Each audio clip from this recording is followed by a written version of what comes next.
Plusieurs lignes de la parole mènent à une seule ligne, celle de la vérité éternelle.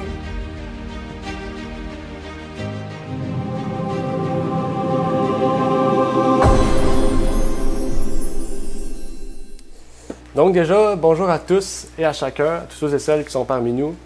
Donc aussi à l'Église Agapé, à Sébastien, à Julie, à tous les membres aussi qui sont présents. Donc je ne veux pas toutes les nommer, ça va être un peu long. Mais tous ceux et celles qui sont présents, donc je vous souhaite déjà la bienvenue et bon sabbat à chacun d'entre vous. Donc aujourd'hui, le titre c'est « Le Serment de 144 000, pourquoi les 12 tribus d'Israël ?» Donc c'est une série d'études que j'avais entendues il y a quelques années déjà par le frère Michael, donc qui n'a jamais pu terminer la série. Du coup, il a fait quelques parties et ça m'a beaucoup intéressé, donc de pouvoir en reparler, de pouvoir la terminer aussi dans les semaines qui auront à suivre. Donc aujourd'hui, ça sera donc une introduction, une mise en contexte, peut-être essayer de vous faire saliver. Hein? Des fois, on dit ça. Des fois, quand on a de la nourriture qu'on aime, on la voit, mais on ne peut pas y toucher, on salive. Mais là, c'est ça que je vais essayer de faire dans l'introduction, de vous faire saliver jusqu'au point que vous allez vouloir en avoir plus. Okay? Donc, pourquoi les 12 tribus d'Israël? C'est une question que je voulais répondre aujourd'hui avec vous. Voir pourquoi Dieu a choisi de révéler à Jean 144 000 personnes qui viennent des 12 tribus d'Israël. Pourquoi 12 tribus d'Israël? Ça aurait pu être les 12 apôtres.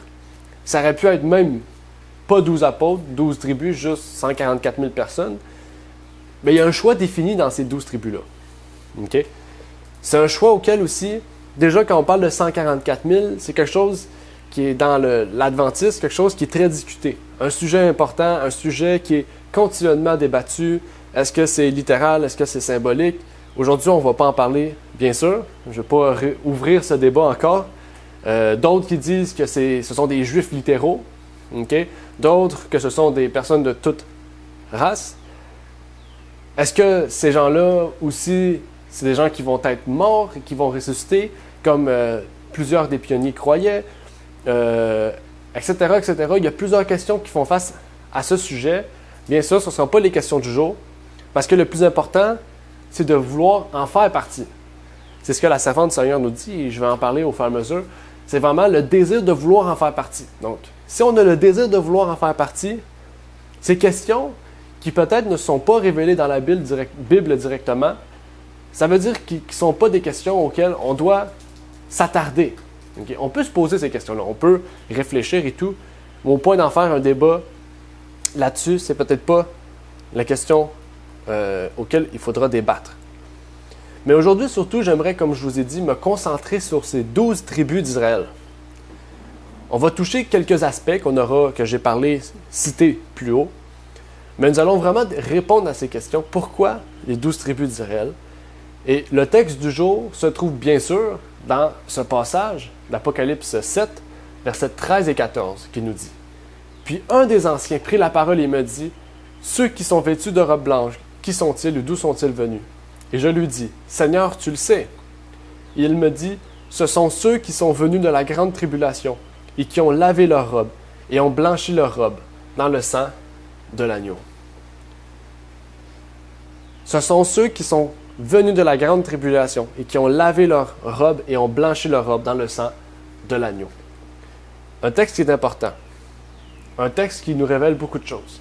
Un texte auquel on aura à réfléchir aujourd'hui et à nous poser la question: comment ont-ils blanchi leur robe? Comment ont-ils lavé leur robe? Qui sont-ils? Pourquoi ces 12 tribus? Avant de commencer, j'aimerais pouvoir prier avec vous. Donc, je vais m'incliner pour prier avec vous. Notre Père qui est aux cieux, j'aimerais te remercier pour ce moment que tu nous permets d'avoir, de débuter cette nouvelle série de vidéos, Seigneur, plutôt de présentation, qui nous permettra à tous et à chacun de vraiment se retrouver dans ces 12 tribus. De vraiment voir, Seigneur, que ce n'est pas pour rien si tu as mis ces noms. Ce n'est pas pour rien si tu as choisi ces tribus, Seigneur. Ce n'est pas pour rien si Tu nous as révélé ces choses, Seigneur, pour que nous puissions les comprendre, les explorer, les étudier, Seigneur. Et aujourd'hui, nous allons ouvrir ta parole, ouvrir Apocalypse 7, pour comprendre qui sont-ils, pourquoi sont-ils présents. Et voir, Seigneur, que ces gens vraiment sont présents pour nous apprendre des choses importantes, nous révéler des choses importantes pour ceux et celles qui sont dans les derniers jours, Seigneur, de cette terre. Puisses-tu donc nous éclairer au cours de cette série d'études, nous permettre de comprendre, nous permettre de voir ce que tu veux nous révéler, Seigneur, ce que tu as comme projet pour nous, Seigneur. C'est ma prière pour toutes ces choses au nom de ton Fils Jésus-Christ. Amen.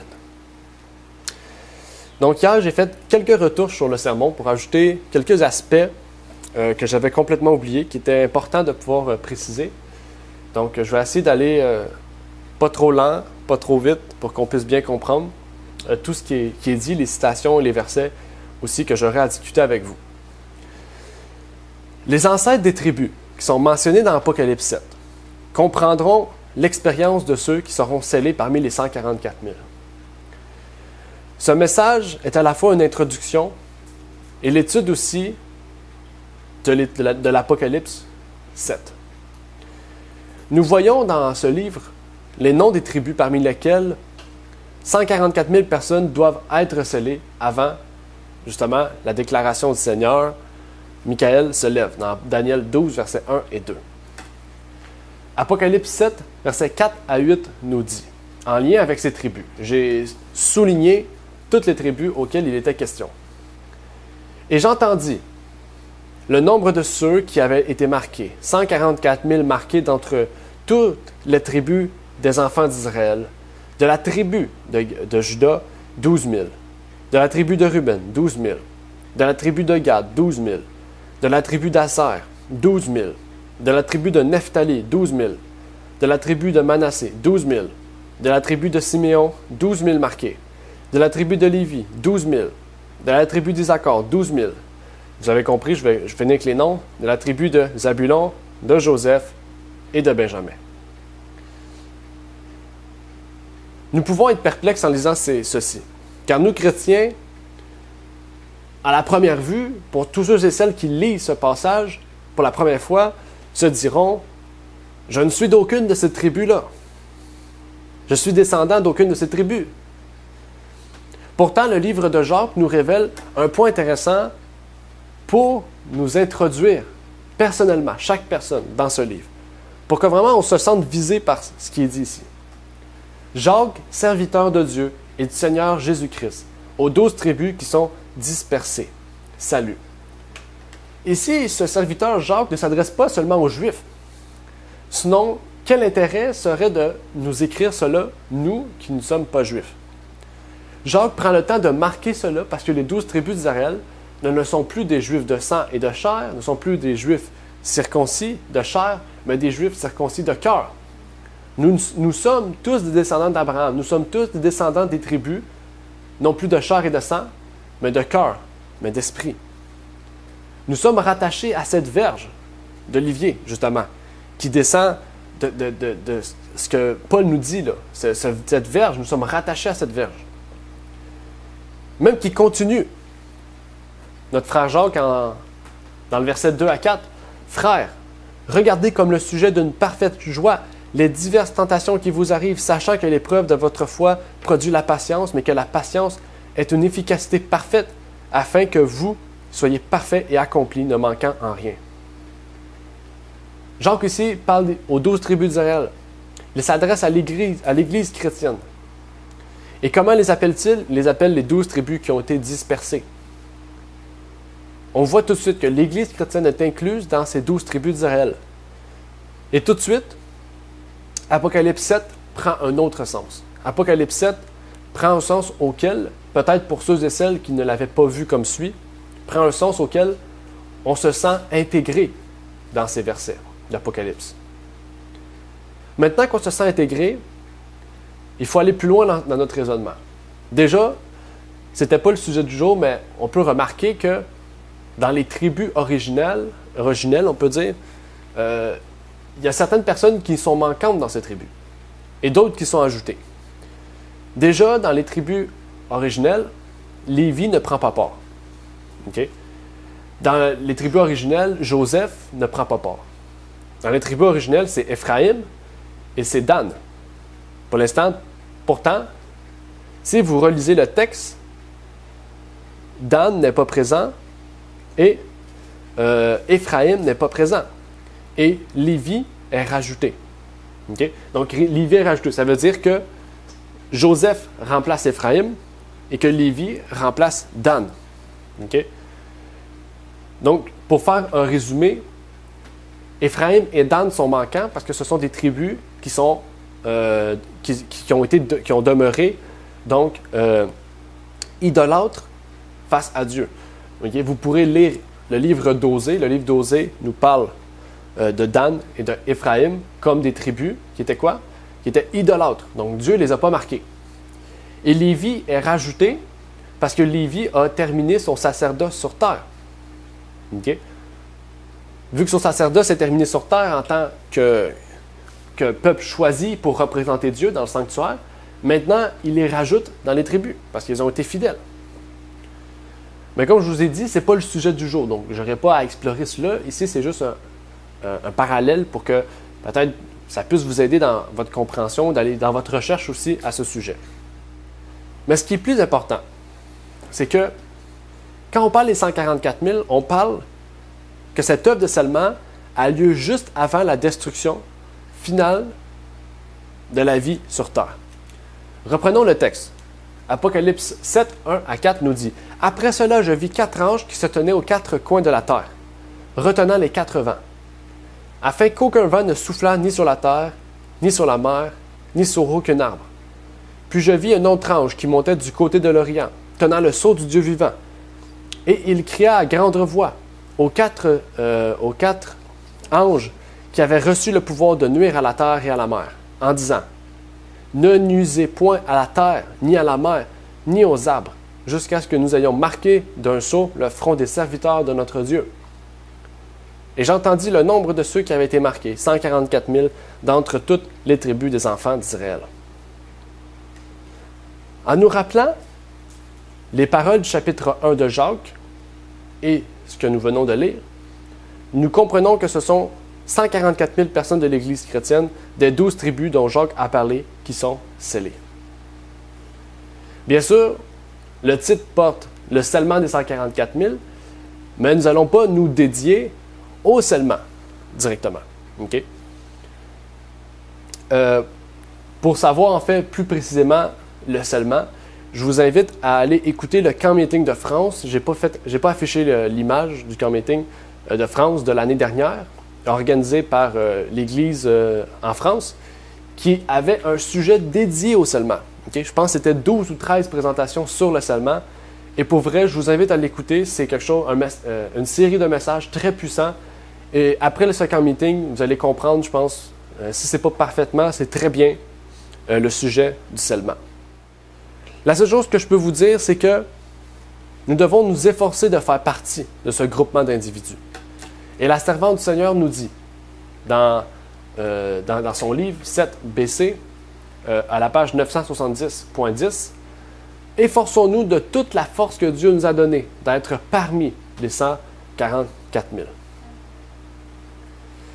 Le début de cette œuvre de scellement a eu lieu en 1844. Et à partir de ce moment-là, ces personnes sont scellées. Vous comprenez, l'œuvre du scellement commence en 1844. Donc, l'œuvre du scellement se fait. En 1798, c'était le début du temps de la fin. 1844 était le début du jugement. On comprend? 1798, le début du temps de la fin. 1844, le début du jugement.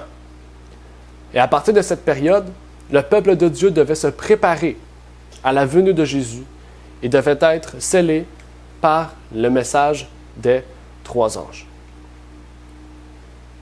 Donc, j'aurais pu appeler notre série d'études « Examination réelle de chaque tribu ». Ça aurait été un titre un peu bizarre, donc c'est pour ça que c'est seulement de 144 000. Mais au travers de cette série d'études, nous allons examiner l'expérience réelle de chaque tribu. Et c'est ça qui est intéressant. C'est que les 144 000 ne sont pas composés d'un seul caractère. si vous comprenez bien, je vais m'expliquer, ne sont pas composés d'un seul caractère, d'un seul type de personne, d'une seule opinion générale. Okay? Oui, ils sont composés d'un seul caractère parce qu'ils reflètent tous Jésus-Christ. Ils sont composés d'un seul principe parce qu'ils croient et prêchent tous le même message. Quand je vous dis le même message, c'est les principes. Donc, ils prêchent de différentes manières, mais ils ont tous le même message, le même but, le même intérêt. Et ce sont des personnes qui, malgré leurs différences d'opinion, sont unies par leurs principes, par leur amour en Jésus-Christ. Et c'est ça qui est intéressant. C'est ça ici qu'il faut voir, en fait. En étudiant le caractère de chaque tribu, on pourrait dire, se dire « Ah, je ressemble beaucoup à Gad. Je ressemble beaucoup à Issachar. Je ressemble beaucoup à Zabulon. » Et c'est ça qui est intéressant parce que ça veut dire qu'on se reconnaît parmi les 144 000. On voit l'ancien Zabulon et on va voir le nouveau Zabulon. On va voir chaque personne, comment ils étaient, comment ils ont été transformés. L'histoire de cette tribu-là nous révèle aussi comment nous devons être transformés pour refléter ce caractère des 144 000. L'apôtre Jean a une vision, justement, précise des 144 000 dans Apocalypse 14, verset 5, et il nous disait « Et il ne s'est point trouvé de fraude dans leur bouche, car ils sont sans tache devant le trône de Dieu. » Déjà ici, on se dit, comment on peut être sans tache devant le trône de Dieu? Comment on peut n'avoir aucune fraude dans notre bouche? On va étudier ça au fur et à mesure qu'on avance.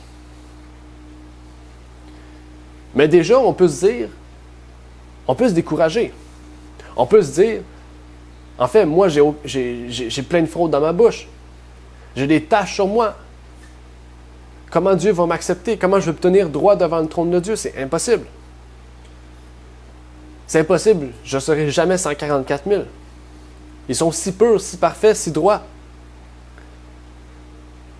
Et bien souvent, c'est ça que les églises essaient de nous faire remarquer, en fait, que même avec Jésus-Christ, on ne pourra jamais atteindre le but sur cette terre. C'est seulement Jésus-Christ, à un instant, à un clin d'œil, qui va non seulement nous rendre immortels en changeant notre corps, comme il est dit dans Corinthiens, dans Thessaloniciens, etc., mais qui va changer notre caractère à un instant. Et c'est là la problématique des chrétiens. En refusant de croire en la perfection, ils refusent d'accepter que Jésus-Christ, par son esprit, a le potentiel, mais aussi la puissance de nous transformer à son image. Bien sûr, sur cette terre, demain matin, je ne pourrai jamais refléter la gloire physique de Jésus-Christ. Parce que c'est seulement une puissance transformatrice directe, okay, que Jésus pourra faire ça. Okay? Mon corps de chair, c'est un corps de chair. Il ne pourra jamais être transformé en corps immortel par moi-même. Et même si on prie de toute notre force, Jésus nous a montré, en fait, qu'il va le faire à un moment donné dans l'histoire. Donc, on prie pour quelque chose qui sera impossible pour le moment. Mais par cette série d'études, j'aimerais pouvoir vous transmettre ce que la parole nous a montré.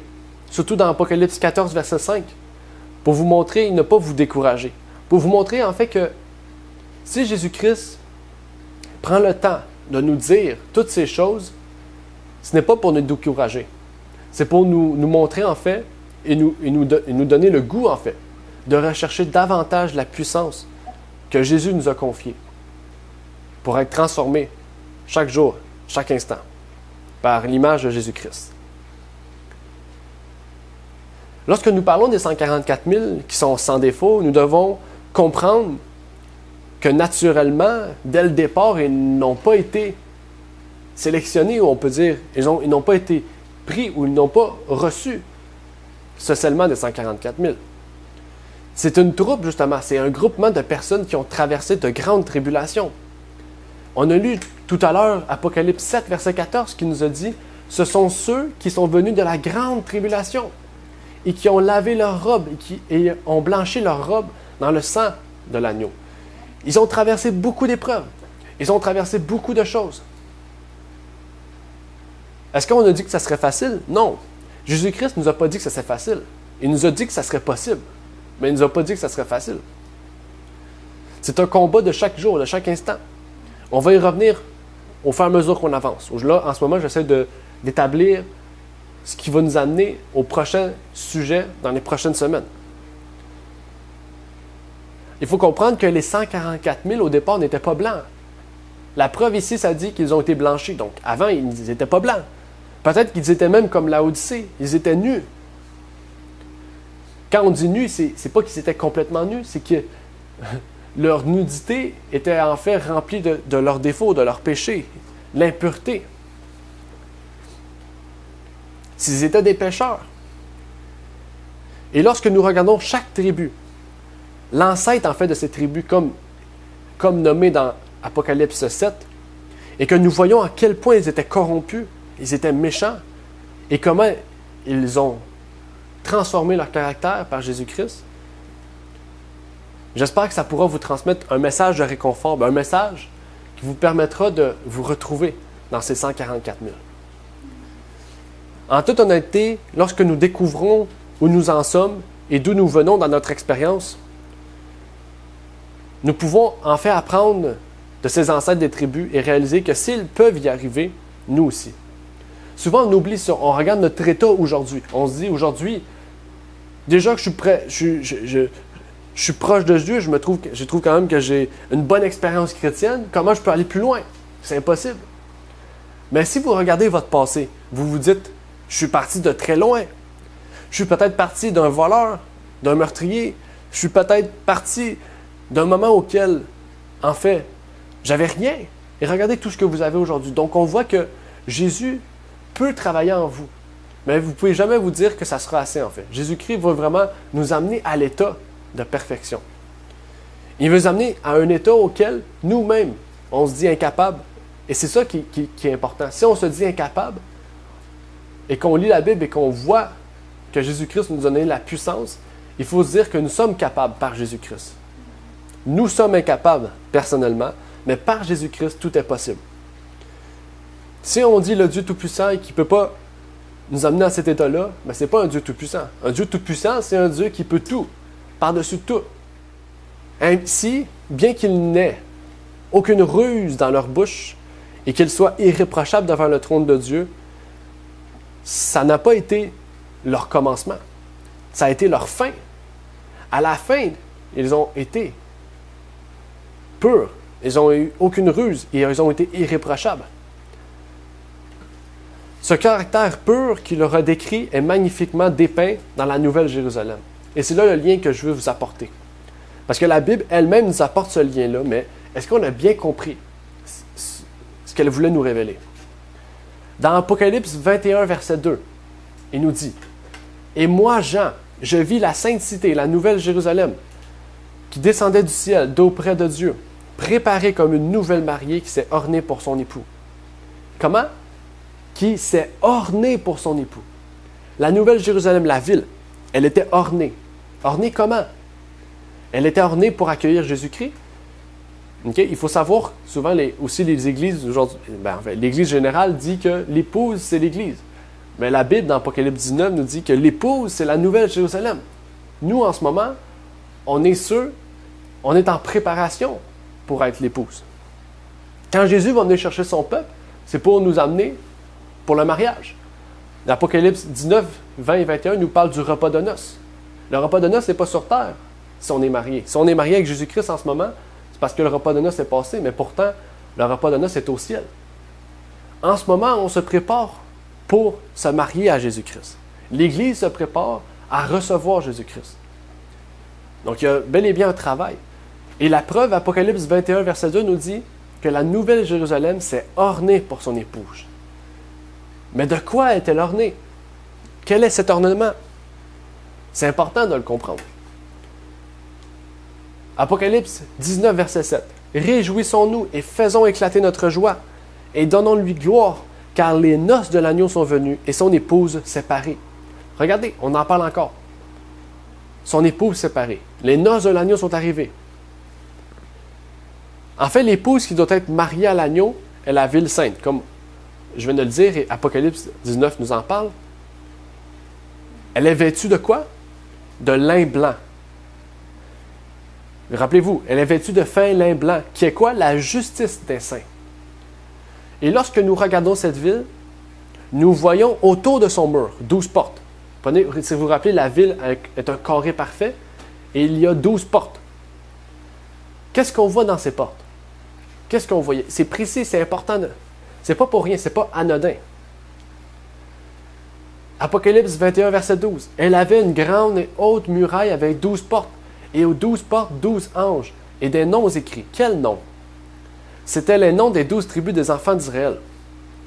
Est-ce que vous pensez que c'est un hasard? Est-ce que vous pensez que Dieu a mis cela pour son plaisir? Bon, ben, on va mettre un petit nom par porte, juste parce que ici, les hommes sur terre, ils mettent des noms dans les villes, dans les rues. Non. Dieu a mis ces noms-là pour quelque chose de très précis. Il faut comprendre déjà que si, dans les 144 000, il y a 12 noms, 12 caractères, 12 personnes, et que si on comprend ces 12 caractères-là et qu'on se retrouve dans ces 12 caractères-là, c'est que dans ces portes, OK, si on vient avec la justice des saints, si on vient avec notre justice, parce qu'on aura vaincu par Jésus-Christ, OK, donc Jésus-Christ nous revêt de sa justice, et ici c'est pour ça qu'il nous dit la justice des saints, et qu'on entre dans ces portes, enfin on va entrer par la porte auquel le nom nous représente. Si par exemple, OK, une personne se retrouve dans Joseph, peut-être qu'au ciel, il va entrer par la porte où est-ce qu'il est inscrit Joseph. C'est écrit 12 000 de chaque. 12 000, c'est pas parce qu'on va entrer dans n'importe quelle porte. Dieu est vraiment organisé, Dieu est droit. Chaque porte porte un nom, et chaque porte aussi a des choses précises qui est inscrit dessus. Apocalypse 21, verset 21, nous dit « Les 12 portes étaient 12 perles. Chaque porte était d'une seule perle, et la place de la ville était d'un or pur semblable à du verre transparent. Chaque porte est une perle, une belle perle qui scintille. La ville est parée comme une jeune mariée pour son époux. Elle est revêtue de la justice des saints, mais en plus, les portes sont de perles. »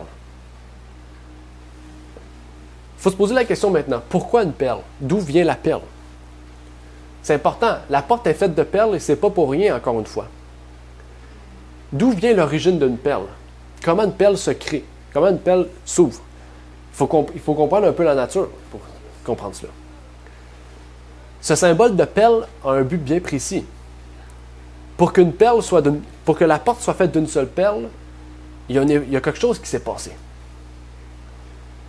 Déjà, une perle, si vous avez été jeune, plus jeune, vous avez sûrement vu dans certains films d'où viennent les perles. Une perle est formée dans une coquille d'huître. Vous avez vu ça sûrement des fois dans les films, mais vous voyez, il y a quelqu'un qui rouvre, il y a une belle perle dedans. C'est comme ça, en fait. Hein? C'est vraiment comme ça.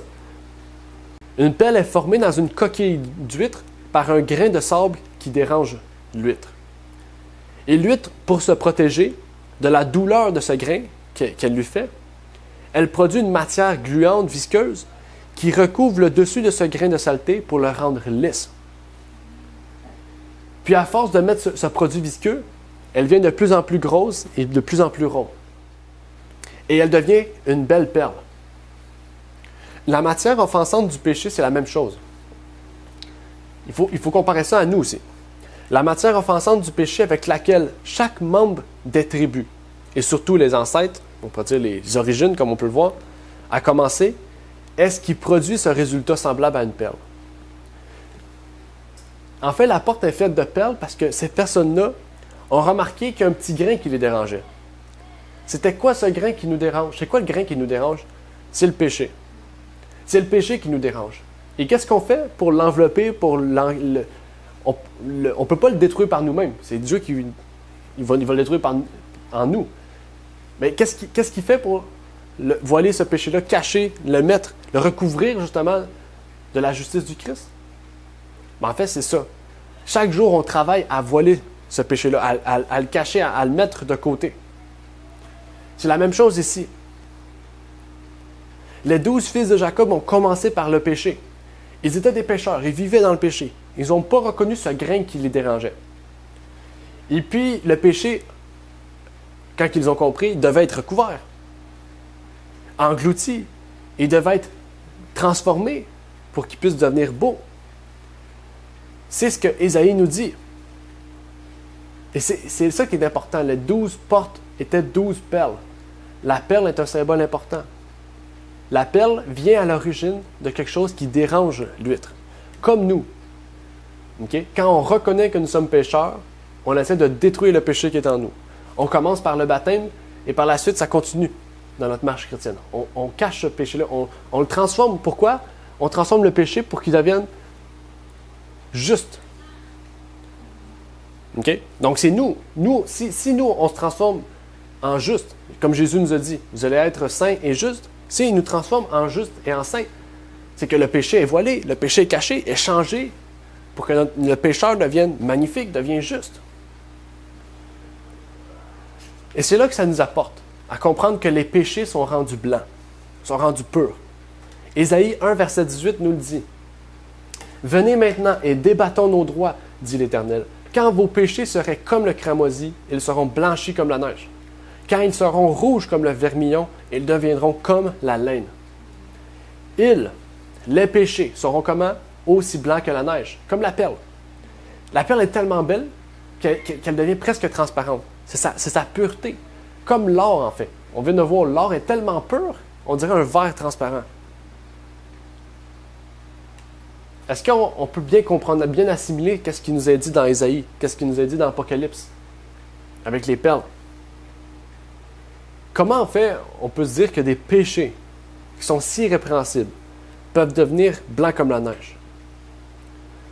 C'est la même chose, en fait, avec nous. Nous voulons réfléchir à ce qui arrive à un pécheur. À son début, il est répréhensible. Qui fait que ce pécheur, au fur et à mesure qu'il raisonne, qu'il comprend ce que le péché est, ce que Jésus-Christ est, ce que le salut est, grandit, voit et comprend. Et sa marche chrétienne va le pousser à devenir une perle. Comme le sable qui est gênant à l'intérieur de l'huître. Nous voulons comprendre ce que signifie au cours de cette série d'études, justement, comment chaque personne a pu se rendre compte de ce grain et le corriger à sa manière, par Jésus-Christ. Parce que chaque personne a ses combats, chaque personne a ses défauts. Okay? Les défauts que j'ai ne sont pas les mêmes qu'une autre personne. Mes combats ne sont pas les mêmes qu'un autre. Bien sûr, on peut avoir certains défauts qui se retrouvent chez les autres, mais il faut savoir que nous sommes tous uniques. Et que la seule personne qui peut savoir que ce grain de sable nous dérange, c'est moi. La personne d'à côté a beau dire « Hey, tu as un grain de sable, il ne te dérange pas ton grain de sable? » Moi, je peux dire non. Ou je peux dire oui. Puis que cette personne-là m'aide dans ma marche chrétienne. Le Christ a développé une vie de justice dans son expiation pour le péché. Il a souffert une souffrance irritable du péché. Il a été fait pour ne faire qu'un avec nous. Pour être le péché même.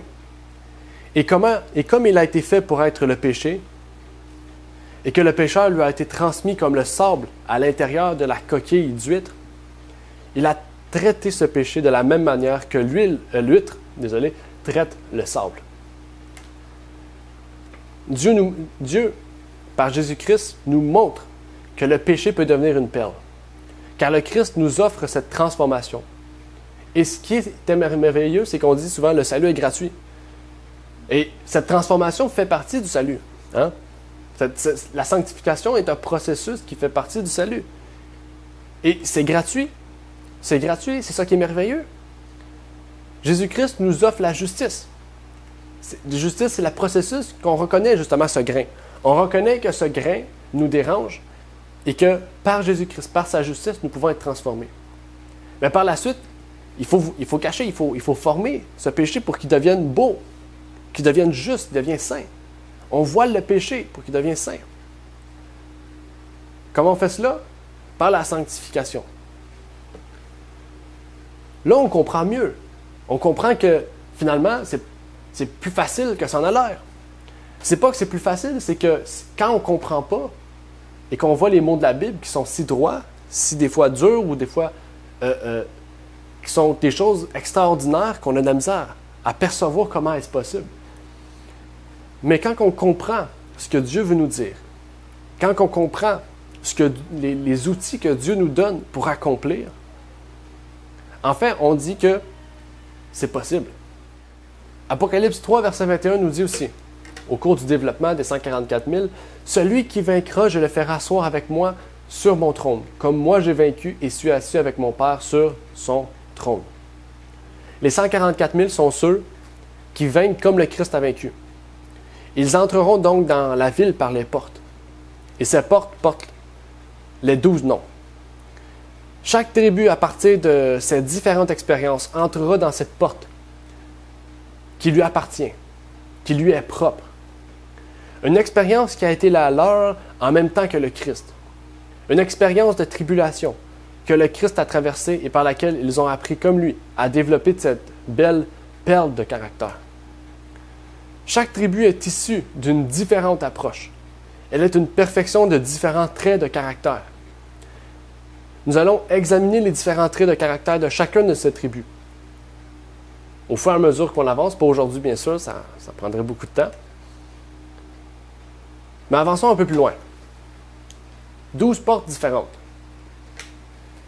Souvent, là ici, vous allez dire, Olivier, tu pousses un peu. Tu pousses un peu. Mais pourtant, c'est la Bible qui nous le révèle. La Bible nous le dit.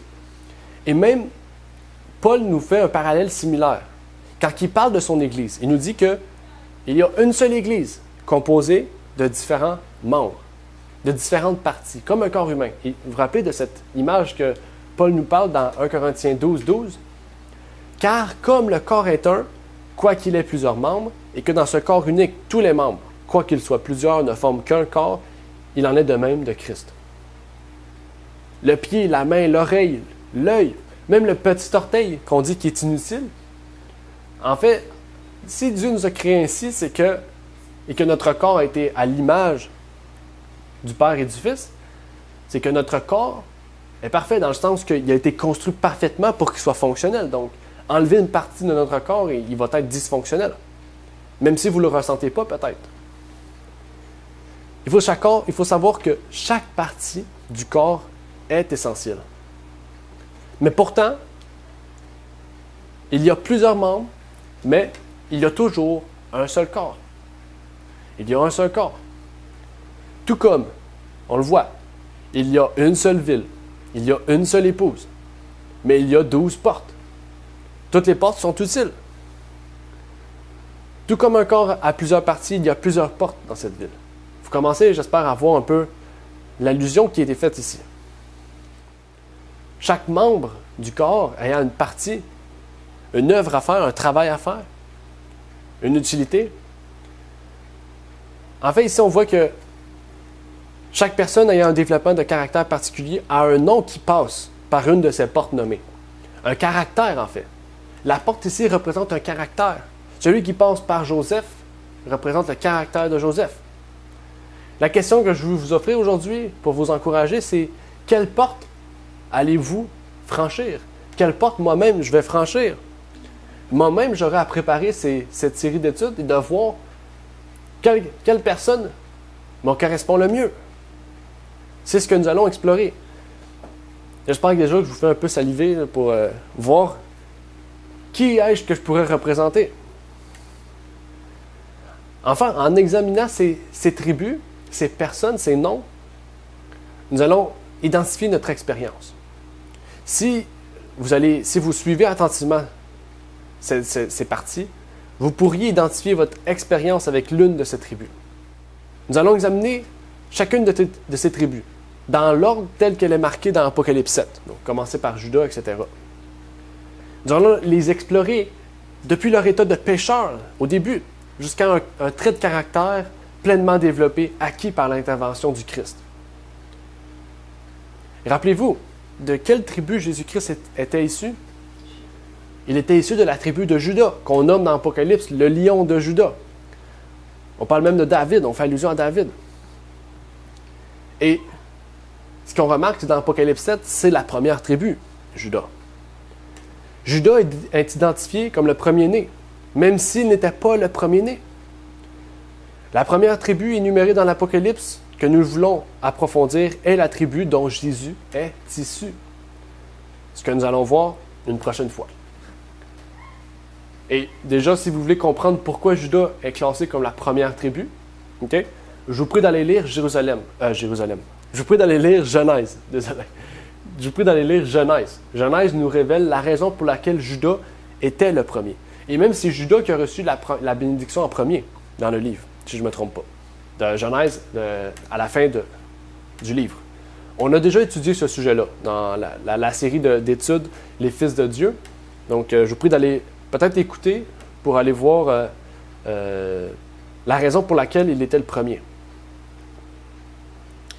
Mais pour aller plus loin, j'aimerais amener un appui. Okay?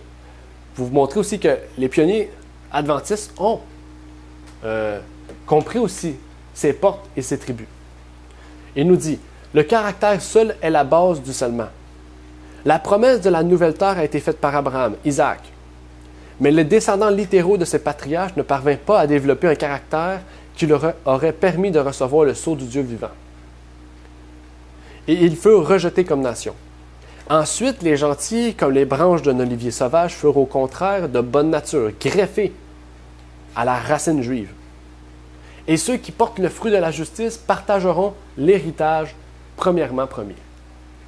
Aux Juifs de chair, les places des 12 tribus qui auront dû être prises par les descendants directs d'Abraham seront occupées par les enfants de l'adoption. L'attention de tout le ciel est dirigée vers cette œuvre de scellement, car lorsqu'elle est finie, le plan de la rédemption est achevé.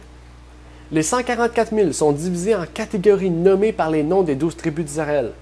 Ce sont des noms de caractères et ceux qui développent le caractère seront classés sous la tribu portant un nom indiquant ce caractère.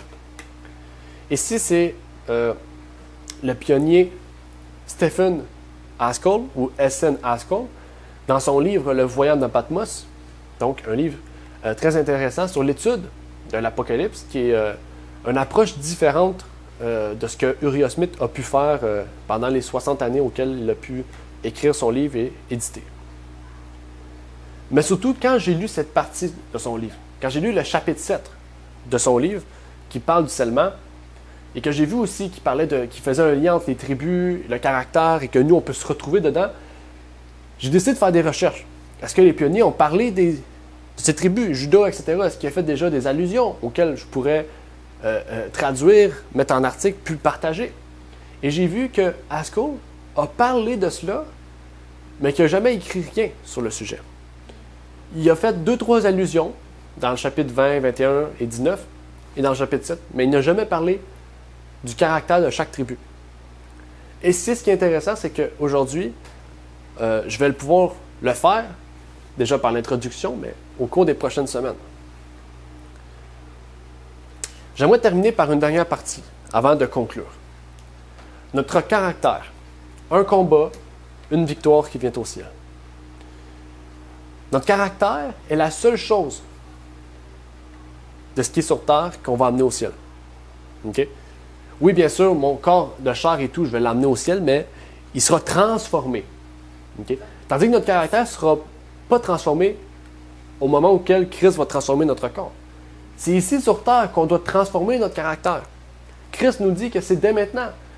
Qu'est-ce qu'il nous a dit? L'épouse séparée à recevoir. Okay? Donc, oui, on est l'épouse de Christ, mais on se prépare à quoi? À notre mariage au ciel. Il faut se préparer. Il y a une préparation. Une préparation, c'est pas dire, bon, faites vos valises, on s'en va au ciel. Non, c'est nous la valise, c'est nous qui s'en va au ciel. On n'apporte rien sur terre. Mais notre intérieur doit être préparé à recevoir Jésus-Christ. Et la servante du Seigneur nous dit dans les paraboles de Jésus, pour vous encourager, ici mon but c'est de vous encourager, de vous fortifier, de vous dire, avancez, faites la marche parce que Jésus-Christ est derrière vous. Il vous met une main sur votre épaule et vous dit, avance, je te suis, je t'aide. Okay? Ben, Jésus-Christ, il nous conduit, mais c'est nous qui choisissons d'avancer avec lui ou non. Donc, Jésus-Christ nous pousse. Chacun vraiment a un désir. Elle nous dit dans les paraboles de Jésus, le Christ n'a jamais déclaré qu'il était facile d'atteindre à la perfection morale. Quand on parle de perfection morale, on parle du caractère. Okay? À chaque fois qu'on voit ça dans les écrits, la messagère, elle parle du caractère. Bien justement, on en parle. Un caractère noble et bien équilibré ne nous est pas donné à la naissance, et ce n'est pas non plus le fait du hasard. On l'acquiert par des efforts individuels en vertu des mérites et de la grâce du Christ. Exactement. Il faut un effort, il faut un désir. Dieu nous accorde les facultés, les talents, à nous de former notre caractère. Il nous donne tout. Nous y parvenons, comment? Au prix de luttes sévères avec le moi. Les tendances héréditaires doivent être combattues sans relâche. Il faut s'examiner attentivement avec un œil critique et ne faire grâce à aucun trait défectueux. Oui, comme je vous ai dit, chacun descend d'une hérédité différente. Chacun aura donc des tendances héréditaires différentes. Par exemple, je pourrais vous prendre un exemple pour ma part. Mes grands-parents, la plupart de ma famille, même plus haut, c'est des personnes qui soit fumaient, soit buvaient. Donc, mes tendances héréditaires, c'est que si je bois, je risque de tomber dans l'alcoolisme. Donc, moi, en tant que chrétien, est-ce que je vais boire? Mais non. Parce que je sais que mes tendances héréditaires vont me pousser à tomber dans l'alcoolisme. En fait, chaque personne a des tendances héréditaires qui sont différentes, même si on peut se retrouver dans l'un de nos compagnons de service. Mais qu'est-ce qu'il faut comprendre, c'est que par des efforts individuels et par l'aide de notre ami suprême, le Christ, nous pourrons atteindre le but. Un caractère digne du ciel ne peut être changé en un instant. En fait, cela revient à dire qu'il n'y a pas de libre arbitre, qu'on n'a rien à faire, qu'on n'a pas de liberté de bien et de mal, de dire que le mal n'existe pas, qu'on est déjà prédestiné à être sauvé ou non. C'est ça, en fait, que ça revient à dire. On comprend que chacun a des luttes différentes, des combats différents, tout comme il y a 12 tribus, 12 caractères, 12 combats qui doivent être menés au même résultat, à la perfection, et par notre ami suprême, Jésus-Christ. Elle continue à la même page en disant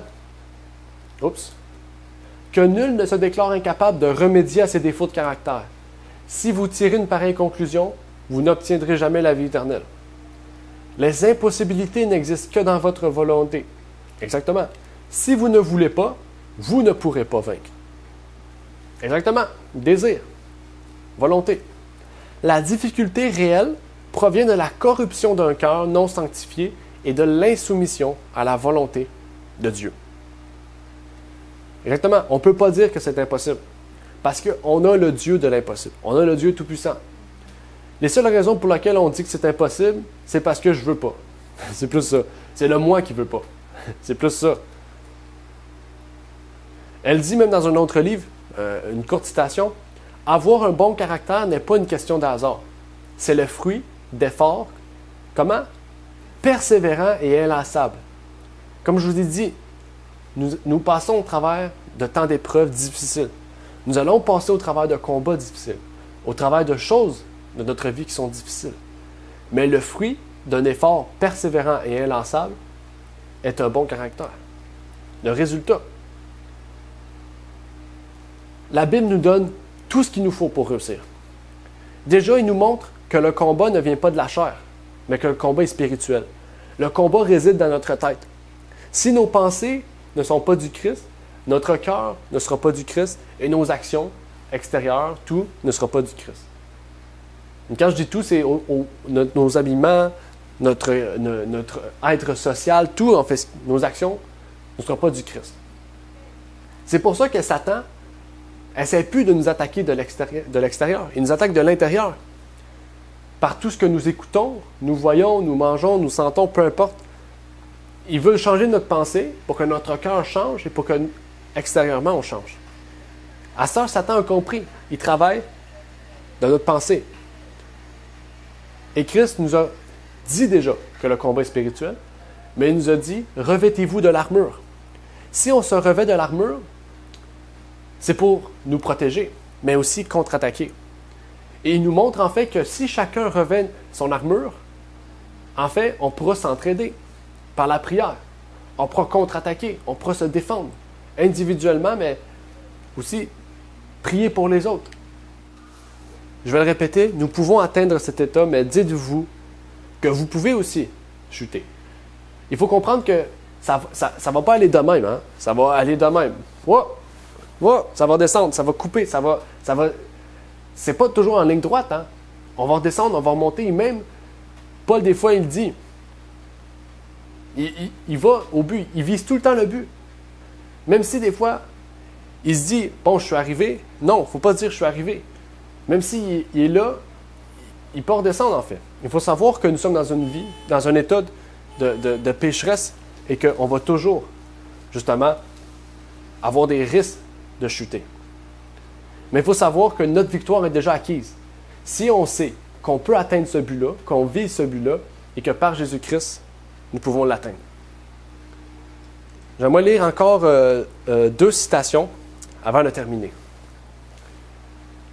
Témoignage pour l'Église, volume 1, page 701. Nous serons individuellement, pour le temps et, l'éternité, ce que nos habitudes nous auront fait. La vie de ceux qui en acquièrent de bonnes et sont fidèles dans l'accomplissement de chaque devoir sera une lumière resplendissante, projetant ses rayons sur le sentier des autres. Mais si nous contractons des habitudes d'indolence et de négligence, un nuage plus noir que les ténèbres de minuit obscurcira notre vie et nous privera pour toujours de la vie future. Comment?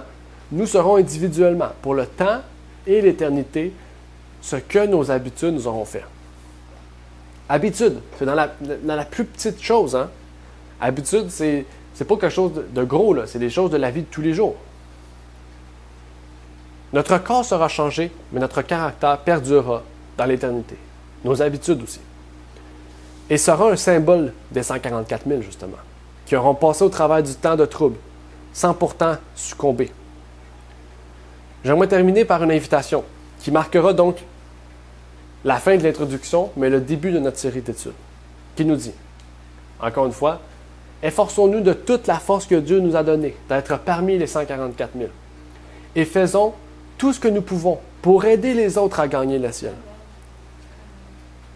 On ne peut pas changer une personne, mais on peut comment? On peut encourager, on peut inciter les autres à vouloir marcher dans la voie de la vie éternelle. Dans cette introduction, je voulais vous montrer justement l'importance de comprendre que nous sommes tous différents chacun de l'autre. Nous avons chacun nos défauts, nos différends, des combats différents, même des opinions, mais que nous sommes tous frères et sœurs. OK? Même si on n'est pas en accord sur certains points, il faut se dire que nous sommes tous frères et sœurs. Et que si cette personne avec qui on n'est pas totalement en accord, par exemple d'opinion, etc., veut marcher dans la vie du ciel, on doit le soutenir dans cette marche de la vie éternelle. Que Dieu puisse nous aider, que Dieu puisse nous permettre par cette étude, par cette série d'études, à voir l'importance de changer notre caractère par le Saint-Esprit de Dieu, par la puissance que Dieu nous a permis d'avoir. Quand Jésus-Christ nous a dit « Je serai avec vous tous les jours jusqu'à la fin du monde ». Jésus-Christ a dit qu'il serait notre consolateur. S'il l'a dit, c'est parce que c'est vrai. Puis que nous puissions nous accrocher à sa parole véritable et sûre, et que Dieu vous bénisse. Amen. J'aimerais terminer par une courte prière avant de laisser place au chant final. Okay. Notre Père est aux cieux, j'aimerais te remercier, Seigneur, pour ce moment que tu nous as permis d'avoir, de pouvoir étudier, Seigneur, ce sujet des 144 000. C'était qu'une introduction, mais j'espère, Seigneur, que ça aura donné le goût et le désir, Seigneur, de vouloir réellement changer, Seigneur, de vouloir réellement marcher en ta présence chaque jour, chaque instant, et de vouloir, Seigneur, aider aussi notre prochain à vouloir désirer la vie éternelle plus que toute autre chose, Seigneur. Que tu puisses nous aider, nous éclairer, nous permettre de comprendre ce que ta parole veut nous révéler, même dans les petites choses, Seigneur, même dans cette petite perle auquel tu nous montres, Seigneur, qu'à l'origine, c'était comme le péché. À l'origine, le péché, il est présent, et on le remarque pas peut-être, on se dit que c'est normal, mais qu'au fur et à mesure qu'on marche avec toi, qu'on te découvre, on voit que ce grain de sable, vraiment, il est fatigant, parce qu'il nous empêche d'être avec Jésus-Christ. Il nous empêche de voir Jésus-Christ. Tu nous as promis que si nous persévérons, nous pourrons même voir face à face le Dieu que nous servons. Et même son Fils, qui aura ses marques encore dans ses mains, dans ses pieds, Seigneur, même dans son côté, auquel nous pourrons le voir face à face et le remercier de nous avoir secourus dans les moments les plus difficiles, les plus sombres de notre vie. Nous serons transformés comme une perle. Nous serons blanchis, Seigneur. Puisses-tu nous rendre comme tels, comme tu nous l'as promis dans ta parole. Et c'est par le précieux nom de Jésus que je t'en prie. Amen. Merci d'avoir écouté cette vidéo. Pour plus de contenu, abonnez-vous sur notre site Internet. Il est également possible pour vous de nous suivre sur notre page Facebook et de nous contacter par email.